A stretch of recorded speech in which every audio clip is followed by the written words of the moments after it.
Marks there come as a new UN climate report paints a grim picture of what the world will look like if humans don't reverse course very quickly. Some of the world's top scientists say we only have until 2030 to stem devastating climate change. And yet others, including President Trump, continue to call it a hoax.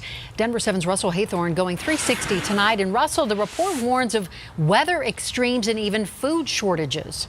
Yeah, and despite the gloom and rain out here today, one of the biggest threats to Colorado is drought. You just mentioned the phrase climate change, and you're bound to set off a lightning storm. So let's go 360 and take a look at some of those views. Climate change, depending on who you ask, either does exist or it doesn't. To put it simply, it's a change in the Earth's global climate over time. Science isn't a vote. Science is about facts.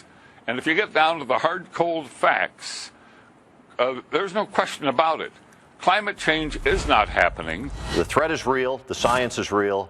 We're just choosing to ignore the solution. It's a politically charged topic, and even scientists don't have a consensus. The report suggests we now have just 12 years to avoid damaging storms, catastrophic drought, wildfires, and rising sea levels. A monumental and historic new warning. I will bet every ounce of professional credibility I have that this is a problem. Brad Udall with the Colorado Water Institute says for our state, it translates to lower flow levels on Colorado's rivers, which could ultimately leave millions without water. What's going on right now is not cyclical. The report indicates if the world doesn't take action to reduce greenhouse gases, the planet will reach the critical 2.7-degree threshold, putting us at risk for famine, disease, and economic devastation. If you are worried about immigration, if you're worried about the economy, if you're worried about national security, you're actually worried about climate change because it's a threat multiplier for every other issue that we face. But there is also major pushback, including that from President Trump,